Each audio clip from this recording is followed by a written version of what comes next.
guys, it's Amy at Zoe back, and I'm gonna do my weekly reading update for August 23rd, 2020. So, I finished 5 things this week, which is really good considering that this week was hell.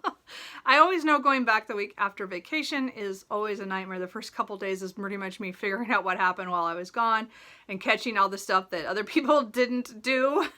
And then going through and trying to figure out what still needed to be done and stuff. So it just takes, it's a really hard week. And then by the end of the week, something happened that I was not happy about. And it was a stressful. I was so glad to clock out on Friday. I was done. And I'm not looking forward to Monday to see what happens with all that. So anyway, so this weekend,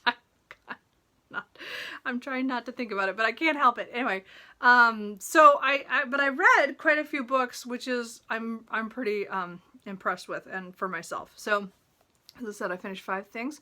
So I'm going to talk about the things that I finished, the things I'm in the middle of, and what I think I'm going to read in the next week. We just don't know what that's going to be. I'm going to guess. The first book I finished was on Sunday, was The Summer Book by Tove Jansson.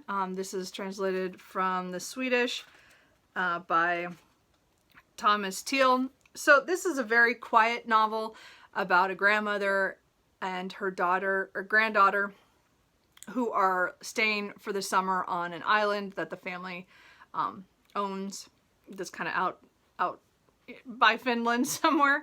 And the father of the girl is there as well, but he is kind of not quite so in the story. It's mostly the grandmother and the granddaughter who we follow.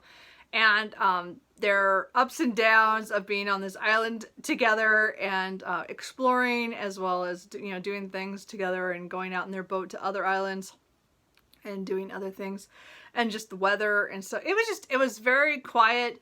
It's very much a novel of showing the girl is like 6 years old, and the grandmother, I love the grandmother. The grandmother was just awesome. She does everything like you want a grandmother to do to watch out for her grandchild. And she does a lot of stuff like that, which was, saving the day kind of things. But she also was very much like, would get upset and they'd have like little arguments and then she would go hide out or she would go do her own thing. And it was so realistic. And the grandmother she was so real to me. I loved her. I mean, the kid was written really well, but I meant, she was annoying because he was 6, but anyway, I really enjoyed this, and it was, as I said, it was really quiet. It was really fast read. The chapters were pretty short, so there were, it was moving along with little stories about that summer and stuff. So I really overall enjoyed this. I actually bought this month and read it this month, which is very unusual for me. So kudos to Amy, but I did really enjoy that. And I should say that I read that and a few of these for Women in Translation Month. That is going on all of August, and I've been reading a lot of Women in Translation, which is good. Getting some of them, I'm finally getting to some of the ones on my shelf and not just all library books. So none I did have on my shelf as well is Tokyo Ueno Station.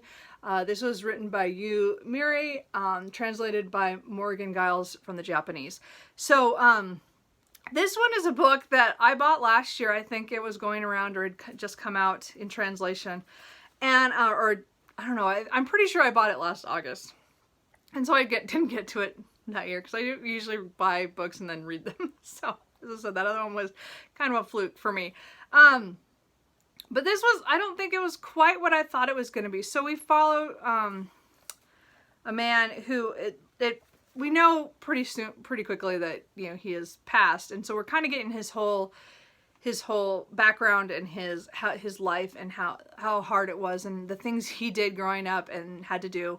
And then his adult life and the tragedies within his life. And then we find out pretty at the beginning is that he had been homeless outside of the station. There are communities of homeless that lived there, and he was part of that community, and that's where he had passed away.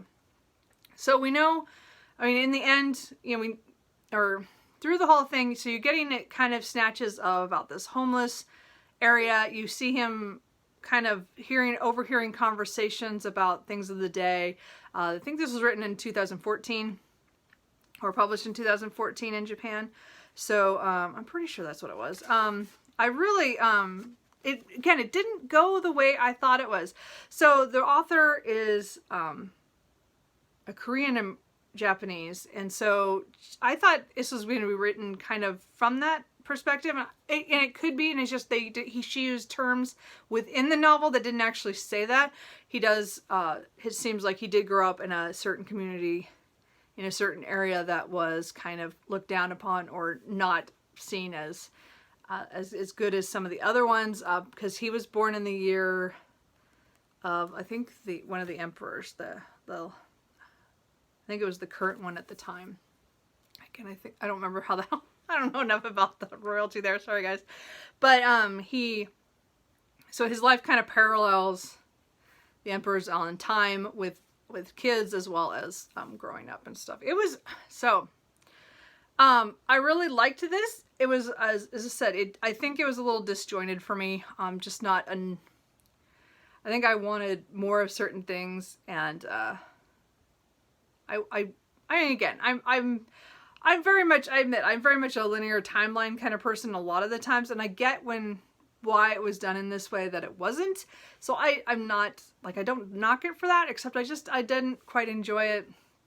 And then, but it was heartbreaking in certain areas, and I mean, but I have little impression of it. Like, I read this, it's just, it wasn't as poignant as I was hoping. I still think it's a good book, and I definitely will still have it on, I'll probably still keep it on my shelf, because it was interesting about certain things, because again, it does talk about the homeless community there.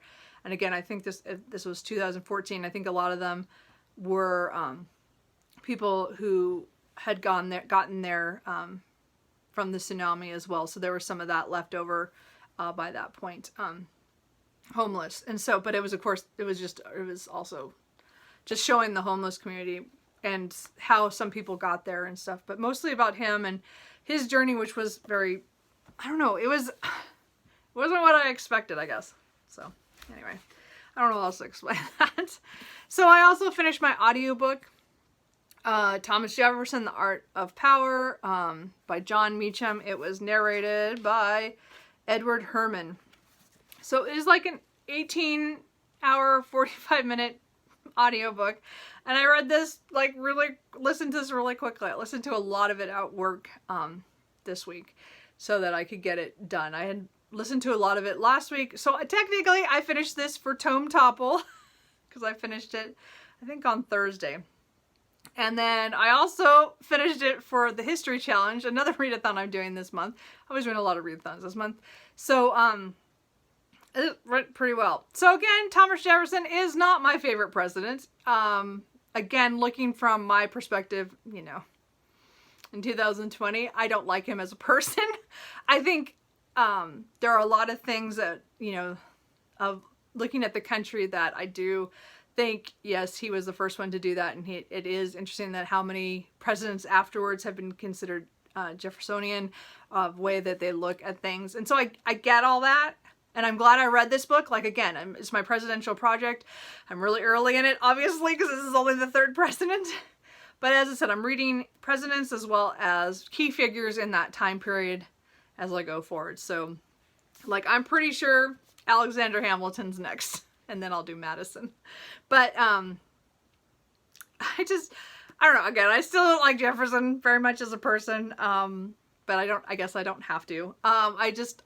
As I said, I read it to see his impact on the country as well as, you know, our history and what we do know and what we don't know kind of thing during that time. So again, it was a really good book, I think, overall.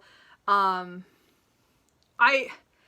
book itself, I don't think I liked it as well as, like, biographies I've read on George Washington and John Adams. It's not just because I like them as men more a little bit, but really it was funny. He kind of shied away from certain, not personal things. I guess I don't want to say that. I don't know. It's just, I think we got some of his correspondence, but just, I don't feel like we got enough. I don't know why that is. I feel that way. And I think we did get quite a bit of it, but I don't know. There was just something a little lacking for me on this. So, it just wasn't, but it was good. Like, but maybe it's just my bias against Jefferson. Anyway, doesn't matter. The audiobook was really well done. Like, as in, the narration was really good. So, but I was glad I got that done for several, things. So that meant I finished 2 tomes for Tome Topple. And again, that was my first finish for, the History Challenge. So then, I went on to physically read after I finished, Tokyo Ueno Station. I went on to read Flight 232, A Story of Disaster and Survival by Lawrence Gonzalez. So this is the book I picked up for the History Challenge. I bought this earlier this year, I believe, because I had been looking for a book on this flight, so for this disaster, and because I had seen some programs on it and on TV and stuff, and so I wanted to know more about it, and I found a book. And again, I do know somebody I did not know who had been on this flight. Reading this, I'm not ever going to mention it to him, let's put it that way, because he has never mentioned to me that he had been on the flight, so I'm not going to mention it to him. But it was really fascinating to read about it, and because in 1980, it was July 19th, July 19th, 1989. So I recall this, and again, I have family in Iowa.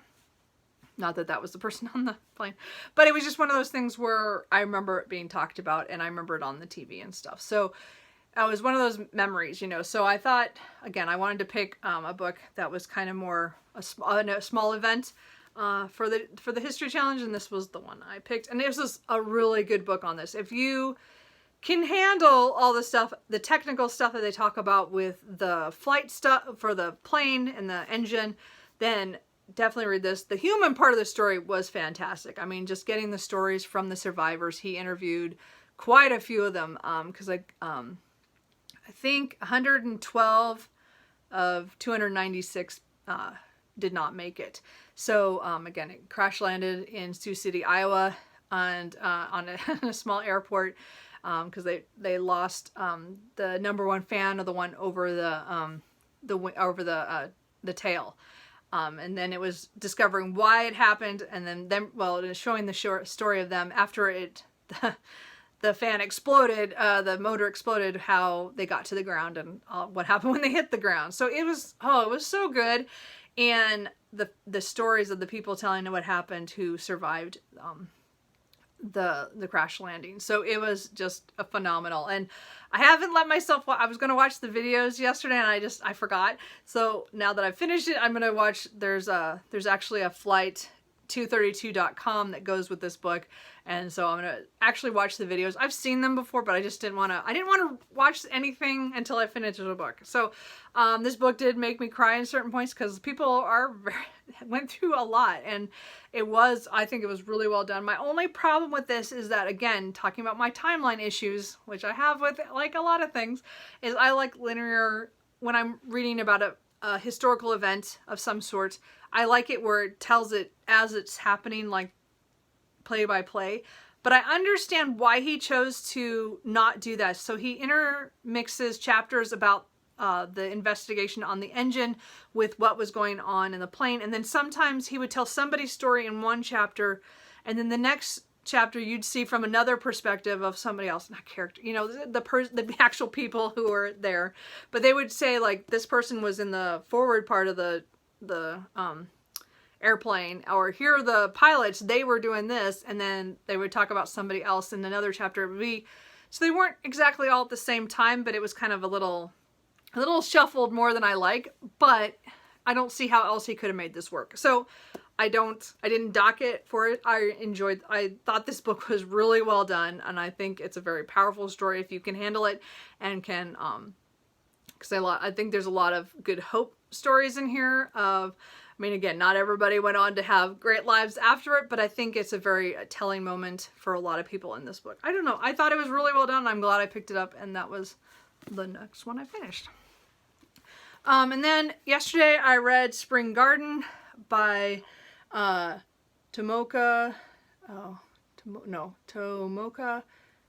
Shibasaki. This was translated from the Japanese by Polly Barton. Yes, I have an abundance of Japanese novels that I keep reading. I know. I think I will always read more Japanese translated works than anything else. Anyway, I'm attracted to it. So this was a weird one too. This is also from, I think, 2014.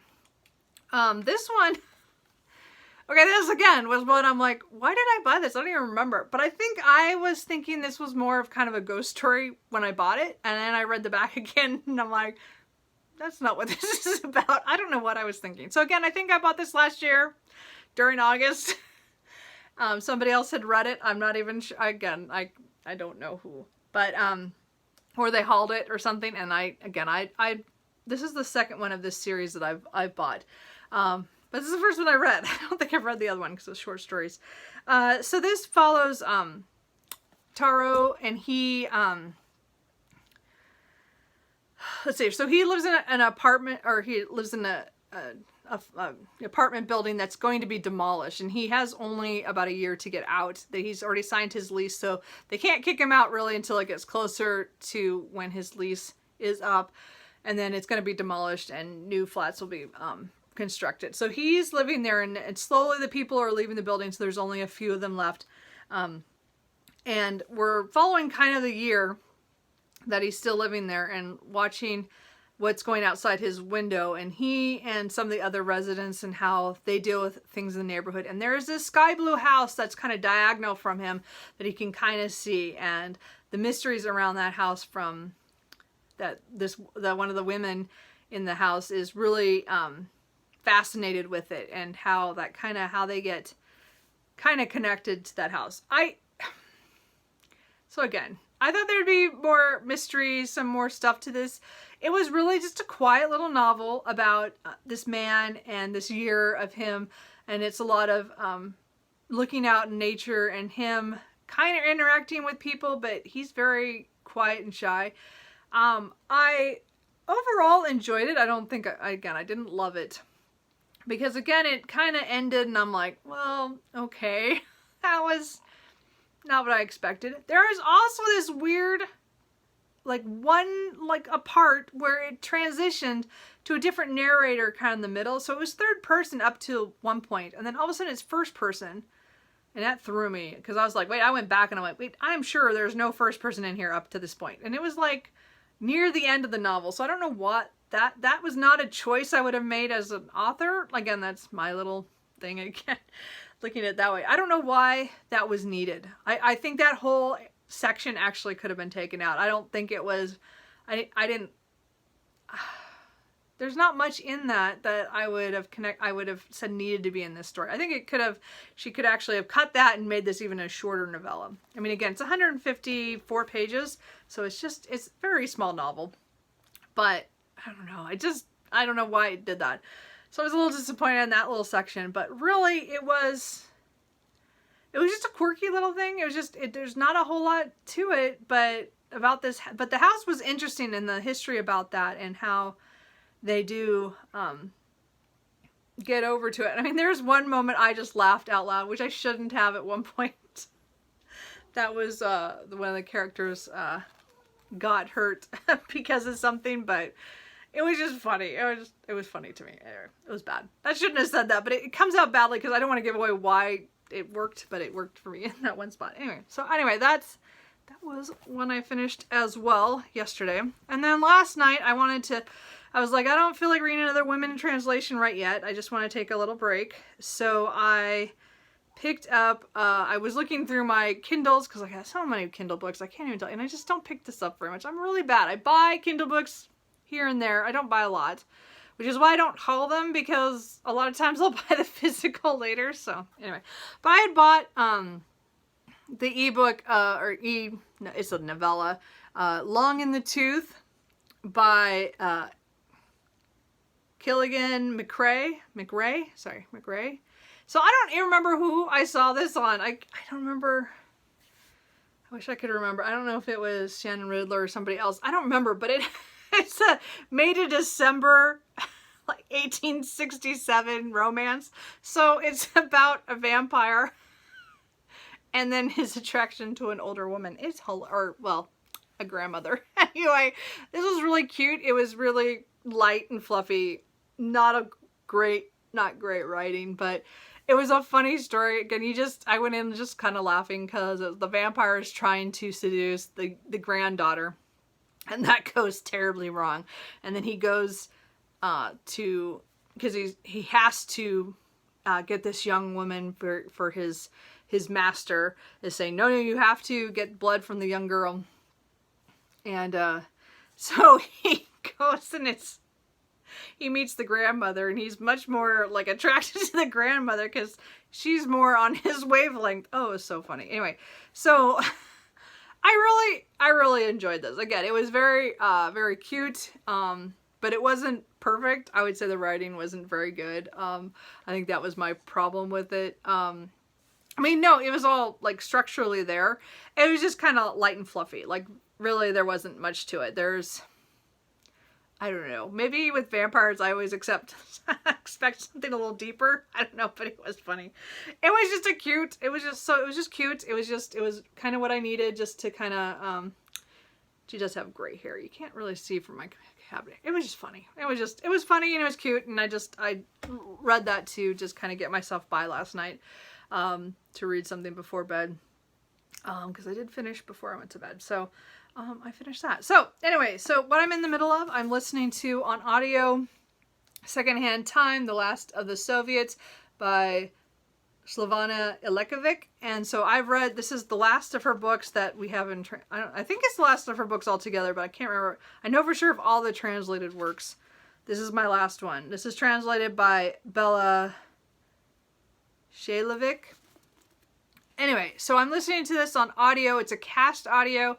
So, which I'm not used to listening to, but again, this is an oral history. So what she does is she has people tell their story, and she's talking about when the Soviet Union had started going downhill and breaking up in the 90s, and so she's talking to people about the 90s through the early 2000s, so that they're getting kind of a story, and they're all from all across Russia, and again she's from Belarus, I think is how it's said, and so has people from there as well and telling their story, and they are just heartbreaking. All of her books are like that. I always come away just in tears about people's stories about how they lost relatives when they were young, or how things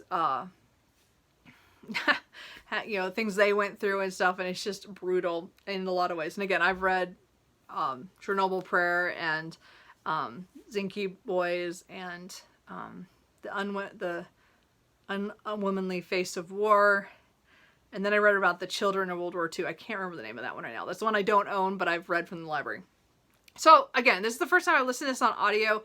I wasn't quite sure, and I'm kind of missing a few things because of that, because a lot of times she has little directions on what they're doing, like if they pause or if they laugh or something, but that's not in the audiobook, so I don't quite get that. But I just wanted to pick up something that was women in translation, that was also for the History Challenge. So I came up with a book I really wanted to read this year still. That was the last one I had of hers. So, again, it's so powerful. I'm halfway through exactly right now. So, I'm hoping to get it done this week. It was like I think it was a 22-hour audiobook. So I think I'm exactly about, so that would be, I think that's right. Yeah, I think I was, I think it was 22 hours. So I think, like I said, I'm halfway through the book. So, hoping to get this done this week and then pick up at least one more audiobook for the end of the month. We'll see. But that for sure, I'm going to continue. And then, so Women in Translation Readathon starts tomorrow. So I'm not sure what I'm going to read today yet. I haven't decided if I'm going to pick up one of these Women in Translations. I'm going to show you 4 books that I'd like to read this week. I'm not sure I'm going to read all of them. These are my options. So I might start them early just because, why start another book? If not, I might find another short romance novella. That Long in the Tooth I read for Summer Fling, that's being put on by Sarah at Steepton Books. So I also did that. And again, the history, oh God, I'm so bad at talking. I'll have all the people listed below for their readathons. I'm just I'm doing too many of them, sorry guys. But the Women in